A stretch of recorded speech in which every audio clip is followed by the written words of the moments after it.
तो इस फिल्म की शुरुआत में हमें मार्को नाम के एक आदमी को दिखाया जाता है जो एक रशियन गैंगस्टर से मिलने के लिए आया है। आते ही वो एक पैसों से भरा बैग इस आदमी को देता है और उसे पूछता है कि मेरा सामान कहाँ है। ये गैंगस्टर उसे एक गाड़ी की चाबी देकर बताता है कि तुम्हारा सामान गाड़ी की डिक्की में है। मार्को ने चाबी उठाई और वहां से चला गया। जाने से पहले उसने वो पूरा गोदाम ही चला दिया जहाँ पर वो गैंगस्टर से मिलने के लिए आया था। इस गाड़ी की डिक्की में मिला था उसे एक सूटकेस, जिसे उठाने के बाद सीन यहीं से कट हो जाता है और हम अब मूवी के मेन कैरेक्टर ईथन को देखते हैं अपनी वाइफ के साथ। उन्हें आज ही पता चला है कि उसकी वाइफ प्रेग्नेंट है। ये सुनकर वो बहुत ही ज्यादा खुश हो गया था। आज क्रिसमस भी था। ये दोनों ही एयरपोर्ट पे जॉब करते थे, इसीलिए दोनों एक साथ काम के लिए निकलते हैं। क्रिसमस की वजह से आज एयरपोर्ट पे काफी रश होने वाला था। ईथन क्योंकि सिक्योरिटी सेक्टर में था तो इसीलिए पहले उन्हें ब्रीफ किया जाता है कि आज के दिन उन्हें कैसे ये सब हैंडल करना है। उसके बाद ईथन जाकर अपने बॉस से बात करता है कि मुझे अब प्रमोशन चाहिए।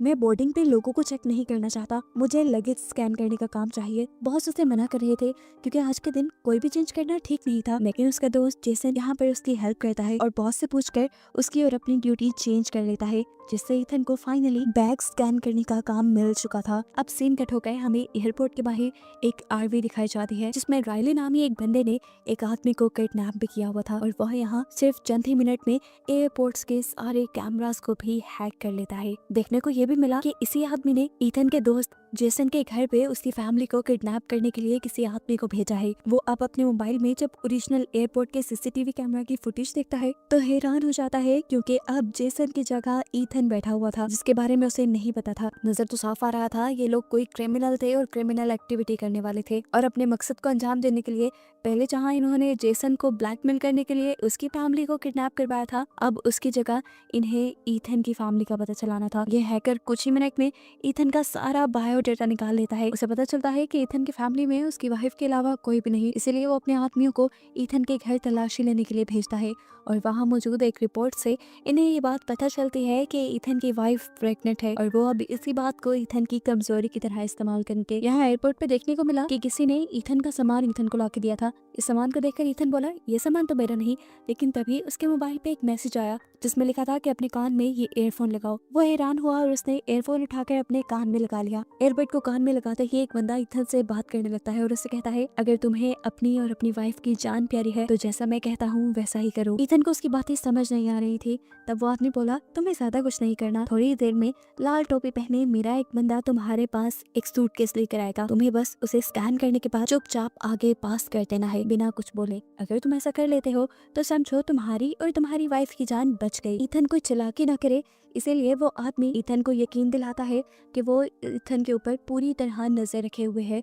वो ये भी जानता है कि इस टाइम ईथन की वाइफ कहाँ पर है क्योंकि ये सारी रिसर्च उसे रायली ने करके दी थी। ये सब सुनने के बाद ईथन थोड़ा डर जाता है और फोन को डेस्क के नीचे करके पुलिस को कॉल मिलाने लगता है, लेकिन इन लोगों की पूरी तरह नजर थी ईथन के ऊपर। वो लोग देख लेते हैं और ईथन से कहते हैं फोन काट दो, पुलिस को कुछ मत बताना वरना समझो बुरा हो जाएगा। तुम मानो या ना मानो, लेकिन इस टाइम मेरे एक आदमी ने तुम्हारी वाइफ के सर पे एक राइफल तानी हुई है, तुम्हारी एक भी गलती उसकी जान ले लेगी। जब तक वो आदमी ईथन से बात कर रहा था पुलिस भी कॉल रिसीव कर चुकी थी, लेकिन ईथन ने पुलिस को कुछ भी नहीं बताया और कॉल कट कर दी। ये करने के बाद वो आदमी समझ गया था कि ईथन उसके इशारों पर चलने वाला है। वो ईथन से उसका मोबाइल लॉकर में लॉक करवा देता है। ईथन अब उस आदमी से सवाल करता है क्या तुम एक टेररिस्ट हो? उस आदमी ने जवाब दिया नहीं, मैं टेररिस्ट नहीं हूँ, मुझे किसी ने ये काम करने को बोला है। ईथन ने बहुत सोच समझ कर उसे सवाल किया आखिर उस सूटकेस में क्या है? तो जवाब में वो आदमी बोला तुम्हें जानने की कोई जरूरत नहीं है और अगर तुम्हें पता भी चल जाए तो तुम अपना मुंह बंद ही रखना। अगर सूटकेस प्लेन तक नहीं पहुंचा या उसे किसी ने खोल लिया तो समझो तुम और तुम्हारी वाइफ मारे गए। ईथन उसे कहता है कि मैं तो अब यहाँ बैठा हूँ,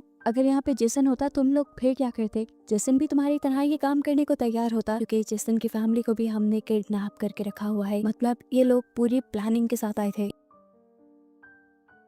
ईथन अब एक दूसरी मर्तबा होशियारी दिखाने की कोशिश करता है और अपने पास मौजूद स्मार्ट वॉच में मैसेज लिखता है। ये भी रायली देख चुका था जो एयरपोर्ट से बाहर वैन में बैठा हुआ था जिसने सीसीटीवी कैमरास हैक किए हुए थे। वो ये बात उस आदमी को बताता है जो आदमी बात कर रहा था ईथन से। वो ईथन से कहता है तुम बार बार गलतियां कर रहे हो, मैं इतने मौके नहीं दूंगा तुम्हें, जाओ और अब इस स्मार्ट वॉच को भी लॉकर में रख कर आओ। ईथन उनकी बात मानते हुए ये कर चुका था और ये भी बात समझ गया था कि वो यहाँ बैठे बैठे कुछ नहीं कर पाएगा। अब सीन कट होकर हम एक पुलिस ऑफिसर एलेना को देखते हैं जो उस जगह पे गई है जहाँ पे कल मार्को रशियन गैंगस्टर से मिला था और उसके बाद उसने वो जगह तबाह कर दी थी। इस जगह की इन्वेस्टिगेशन करते हुए उन्हें रशियन गैंगस्टर की लाश के पास उसकी घड़ी मिली। एलेना इस घड़ी को चेक करती है जिसके अंदर से उन्हें एक रिकॉर्डिंग चिप मिली। ये चिप जल चुकी थी लेकिन फिर भी वो इसे जाकर अपने फोरेंसिक डिपार्टमेंट में देती है और उनसे किसी भी तरह इस चिप का डाटा मांगती है। ये लोग डाटा रिट्रीव करने में तो कामयाब हो चुके थे लेकिन अब ऑडियोज को ये लोग सुन नहीं पा रहे थे क्योंकि जली होने की वजह से ऑडियोज की क्वालिटी खराब हो चुकी थी। अब हम दोबारा ईथन को देखते हैं जिससे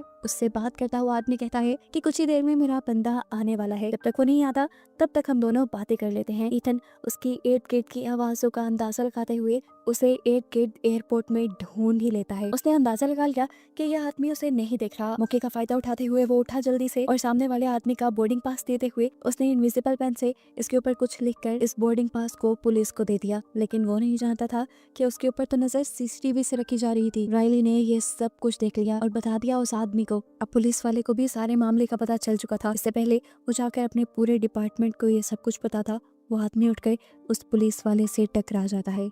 वो किसी प्लान के तहत ही टकराया था। टकराते हुए उसने उस पुलिस वाले को कुछ ऐसा इंजेक्ट कर दिया जिससे फौरन उसकी मौत हो गई। ईथन जब अपनी चेयर पे वापस आया तो उसने सामने देखा आदमी वहाँ उसकी जगह पे नहीं था। उसने इधर उधर फौरन नजर दौड़ाई और आखिर उसे वो आदमी भीड़ में दिख भी गया। इससे पहले कि भीड़ यहाँ पे पुलिस वाले के इर्द गिर्द ज्यादा जमा हो जाती, वो आदमी पुलिस वाले के हाथ से बोर्डिंग पास लेकर वहाँ से दूर हो जाता है। चेहरा देखने पर हमें मालूम होता है ये आदमी कोई और नहीं बल्कि मार्को ही है जिसने मूवी के स्टार्ट में रशियन गैंगस्टर को भी मारा है। ईथन भी आकर अब मार्को के पास बैठ गया। मार्को ने बोर्डिंग पास से वो सब पढ़ लिया जो ईथन ने लिखा था। ये पढ़ने के बाद वो ईथन से कहता है मैं देख रहा हूँ तुम बार बार गलतियां कर रहे हो लेकिन ये आखिरी मौका दिया मैंने तुम्हें, आखिरी गलती समझ के इसे माफ कर दिया, लेकिन अगली कोई गलती हुई तो मैं तुम्हारी बीवी को मरवा दूंगा और इसे मेरी धमकी मत समझना, मैं सचमुच ये कर दूंगा। अब चुपचाप जाओ अपने स्कैनर पे बैठो और मेरा काम करो। ईथन जैसे ही वापस स्कैनर की तरफ जाता है तो देखता है कि ईथन की जगह वापस जेसन बैठ गया था क्योंकि एक पुलिस वाले की यहाँ अचानक मौत हुई थी जिसकी वजह से यहाँ अफरा तफरी मच गई थी, सिक्योरिटी और टाइट कर दी गई थी। इसीलिए बॉस ने जेसन को वापस उसकी जगह पे बिठा दिया। ये बात जैसे ही मार्को को पता चली तो उसने ईथन से कहा कुछ भी करो लेकिन जेसन को वहाँ उठाओ और खुद बैठो। ईथन पहले बॉस से भी बात करता है लेकिन अब बॉस उसे समझाते हैं कि सिक्योरिटी की सूरत हाल पहले से बहुत डिफरेंट है, मैं जेसन को स्कैनर से नहीं हटा सकता। मामले की नाजुकी को समझते हुए उसने एक कॉफी ली और कॉफी के अंदर अल्कोहल मिला दी, जिसके बाद उसने कॉफी ला के जेसन के टेबल पे रख दी और इस चीज की शिकायत कर दी बॉस को। बॉस ने जैसे ही जेसन के टेबल पर अल्कोहल वाली कॉफी देखी उसे फौरन ही जॉब से निकाल दिया। हालांकि जेसन गिड़गिड़ा कर ये बताने की कोशिश कर रहा था कि ये कॉफी मेरी नहीं है। अब सीन कट होकर हमें पुलिस ऑफिसर को दिखाया जाता है जो उस रिकॉर्डिंग को बार बार सुनकर एक पॉइजन के बारे में पता चलाती है। ये पॉइजन इतना खतरनाक था कि जहाँ पे गिर जाता वहाँ के आसपास के माहौल की हर चीज तबाह हो जाती। यहाँ एयरपोर्ट का सीन दिखाया जाता है जहाँ ईथन जेसन को फंसाने के बाद दोबारा अपनी सीट ले चुका था और अब वो वक्त भी आ गया था जब मार्को का आदमी बैग लेकर स्कैनिंग के लिए पहुंचा। मार्को के कहने पर ईथन ने उसे स्कैन किया और ईथन को पता चल गया कि इसके अंदर बहुत ही खतरनाक वेपन है। ये वेपन क्या कर सकता है इसके बारे में ज्यादा नॉलेज नहीं था लेकिन ईथन ये समझ गया कि ये वेपन पूरे प्लेन को जरूर तबाह कर सकता है। मालूम हुआ कि इस प्लेन के अंदर वही पॉइजन था जिसके बारे में भी थोड़ी देर पहले अलाना रिसर्च कर रही थी। टेंशन से यहाँ पे ईथन का इतना बुरा हाल हो गया था कि उसे वॉमिटिंग होने लग गई। वॉशरूम में उसे मार्को देखने आया पर यहाँ पर भी उसे धमकी दे गया कि कोई भी होशियारी करने की जरूरत नहीं वरना तुम मारे जाओगे।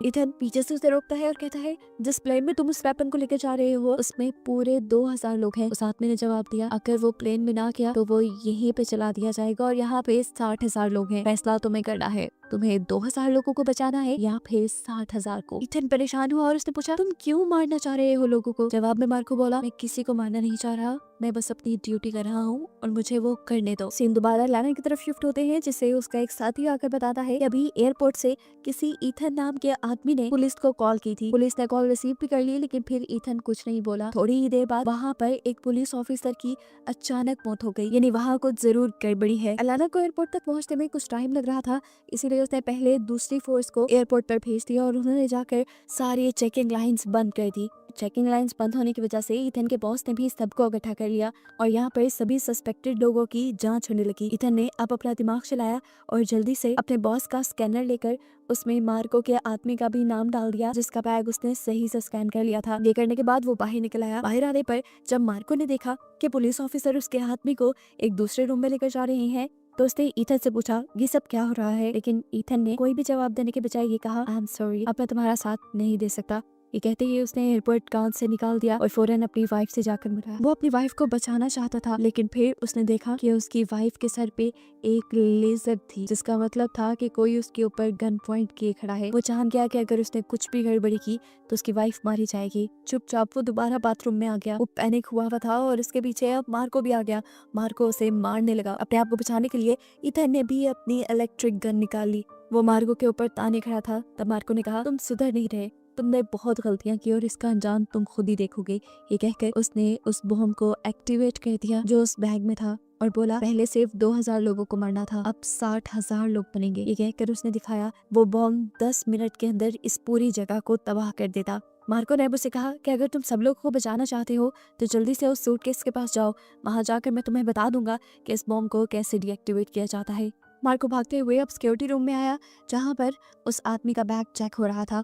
ईथन ने अपने बॉस के ऊपर गन तान दी। वो अपने बॉस को कुछ भी करने से हिचकिचा रहा था, लेकिन यहाँ पर वो दूसरा आदमी जल्दी से एक पेन उठाकर ईथन के बॉस के गले में स्टैब करके उसकी जान ले लेता है। ये देखकर ईथन को इतना गुस्सा आया कि उसने उस आदमी को ही पकड़ लिया और पूछा क्यों मारा आखिर तुमने उसे। जिस पे लड़के ने जवाब दिया मेरे भाई को उन लोगों ने किडनैप किया हुआ है और अगर मैंने ये सब ना किया तो वो उसे मार देंगे। खैर अब ईथन ने मार्को से कांटेक्ट किया और उससे पूछा कि इस बम को कैसे डीएक्टिवेट किया जाए। उसके कहने के मुताबिक उसने इस बम को, इस मशीन को डीएक्टिवेट तो कर दिया, लेकिन बहुत ही आखिरी टाइम में। बॉम्ब के ब्लास्ट होने में चंद ही सेकंड बचे थे। दूसरी तरफ हम एलेना को देखते हैं जो एक फेडरल एजेंट के साथ जल्दी से एयरपोर्ट की तरफ बढ़ रही थी। अभी उसे उसके एक एजेंट की कॉल आई और उसने बताया कि तुम्हारे साथ इस टाइम जो फेडरल एजेंट बैठा है वो असली नहीं है, वो दूसरों का भेजा गया है। असली फेडरल एजेंट तो अब हमारे पुलिस स्टेशन पहुंचा है। ये सुनकर एलेना डर गई और उसने फौरन दूसरे आदमी के ऊपर गन पॉइंट कर दी। उस आदमी ने भी कार की स्पीड बढ़ाते हुए इस कार का एक्सीडेंट करवाने की कोशिश की। एक्सीडेंट करवाने में वो आदमी कामयाब भी हो गया और इस चक्कर में